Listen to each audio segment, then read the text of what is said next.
Tuloy-tuloy na ang pagsampa sa ring ng mga Pinoy boxers sa Trilla in Manila 2 ngayong araw sa Araneta Coliseum. Bago yan, humarap muna sa media ang mga manlalaro na sumalang din sa official weigh-in. Ang kabuang detalye sa ulat ni Bernadette Sinoy. Kasado na makasaysayang Trilla in Manila 2 ngayong araw, kung saan makikita sa aksyon ng mga Pinoy boxers upang umukit ng pangalan sa larangan ng boxing sa Araneta Coliseum bilang selebrasyon sa 50th anniversary ng laban ni Muhammad Ali at Joe Frazier noong October 1, 1975. 13 bout card ang mapapanood ng Filipino fans, kabilang ng laro ng anak ni 8th Division World Champion Manny Pacquiao na si Eman Bacosa kontra kay Rico Salado at Nico Aldo Walsh na po naman ni boxing legend Muhammad Ali na bumida sa Trilla 50 taon nang nakaraan. Bago ang bakbakan, sumalang muna sa official weigh-in ng mga manlalaro na dinumog ng mga tagahanga sa isang mall sa Cubao. Honored po ako na makasama dito sa palaban ng mga History Hall of Famer champions. Handang-handa na ring umakyat sa ring ang Filipino boxers na sina Marlon Tapales at Carl James Martin para sa Super Bantamweight Division. Sa panayam ng PTV Sports, sinabi ni Marlon at James na malaking karangalan na mapabilang sila sa historical match ngayong araw. Isa to sa pinaka-importante ding laban para sa akin kasi nga, of course, Trilla in Manila. Yung Trilla in Manila, nakaukit din sa history ng bansa natin. Kaya, importante itong laban.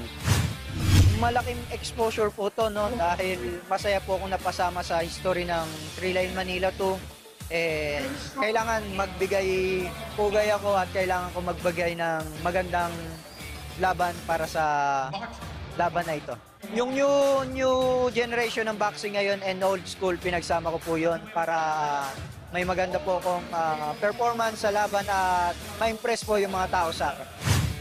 Hindi naman may tago ni Filipino Olympian Yumir Marcial ang kanyang excitement, lalo't ipinagdiriwang niya rin ang kanyang ika-30 kaarawan. Makakatapat ni Yumir ang knockout artist ng Venezuela na si Eddie Colmenares sa middleweight championships. Medyo konting pressure pero tiwala po ako sa ensayo namin, sa preparation na to. And sobrang excited po ako na makasama po dito sa Trilla in Manila. Nag-usap kami doon kanina sa face-off at pagkatapos ng baseball. Sabi niya, gera. So it means it's a war. Yun yung hinamon niya sa akin, gera. At yun din yung bibigay ko. Samantala, age doesn't matter naman ang bitbit ni WBC minimum weight champion Melvin Jerusalem sa kanyang pagharap kontra sa 22-year-old South African challenger na si Shamkol Bakuse sa main event ng kompetisyon. Sa scale na 104.8 pounds, naniniwala ang 31-year-old Bukidnon native na kaya niya may panalong laban sa harap ng mga Pilipino. Kasalukuyang may 24 wins and 3 loss with 12 knockouts ang record ni Melvin, habang siyam na panalo, 2 talo at 1 draw naman ang record ni Kuse. This is big for me because it's the first time of me to fight for world title. So I have to prove myself in front of people that I'm gonna be the world champion. All I can say, 29 October, I'm the new WBC champion. I'm the new. Sobrang haba ng training namin. Kaya kasi nandito pa tayo tayo yung champion. Dapat lang maintain tayo sa sa training natin hanggang may mga schedule. Kaya always ready tayo.